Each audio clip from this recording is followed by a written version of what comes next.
Thank you so much for talking to us. Can I just start off by asking you how you are? I think I developed a bit of a love-hate relationship with this question. So I think what the circumstances is concerned, I'm coping, but no, I'm not doing very good. So What has it been like for you the last week? Can you give us a sense of just, it's unfathomable what you're going through, but what has it been like? So the sentence, "we lost comm," I think that would be a sentence I would never want to hear in my life again. Like lost comm, as in we lost communication. I was sitting downstairs actually, having a snack, or I don't know, I was sitting with people talking, and then somebody came down and said, "we lost comm."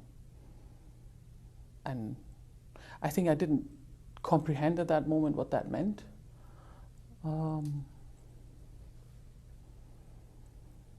And then it just went downhill from there. So the first day was when the communication was lost fairly early on. And then it was just waiting, like, okay, are they gonna, come back up? And we were just waiting for them to come back up. And everybody was like, oh, it's not uncommon, but they're gonna come up. So we were, but then obviously once it was confirmed they're not coming back up, and then from there it was just,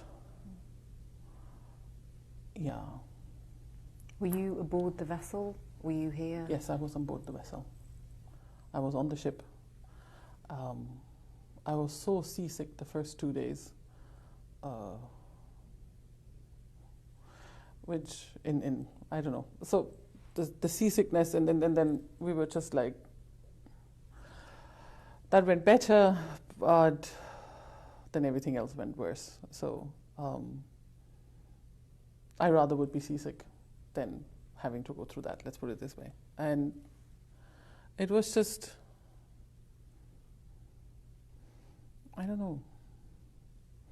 I'm not quite sure how to answer that question. I mean, that moment when you were told that we lost comms, I imagine it must have just been a blur after that.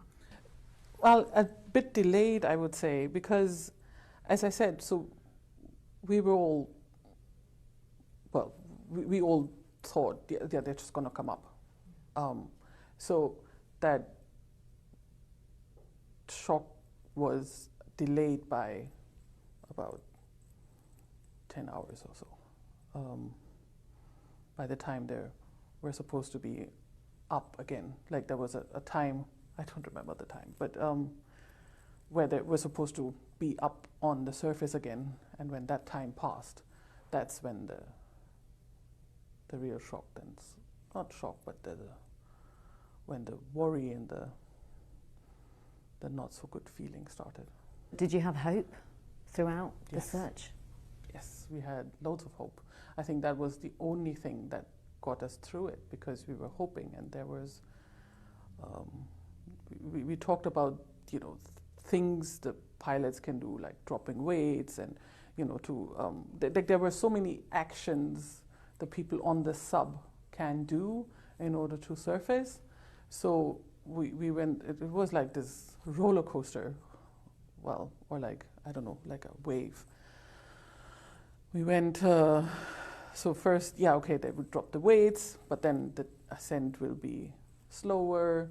So we were hoping for that, and we were like, okay. And then we were like constantly looking at the surface, and so there was that hope. And then there were so many things we would go through that we think, okay, it's just slow right now. It's slow right now. And then, but there was a lot of hope. There was a lot of hope. And I mean, I think I lost hope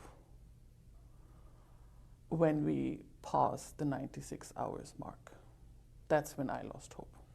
And that's when I even then sent a message to my family on shore. I said, I'm preparing for the worst.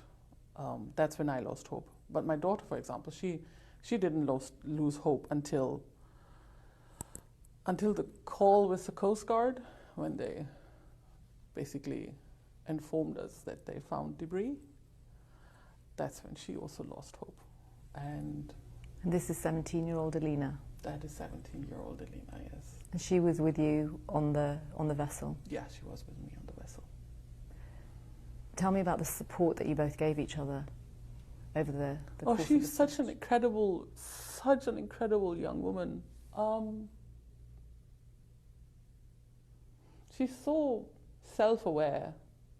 So throughout, because she was hope. Okay, the doctor did give her something to help her sleep. It's just a sickness medication, nothing major, which just helped her a little bit.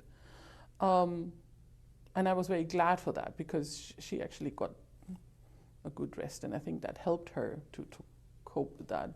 But she was a very hopeful person, and she was a very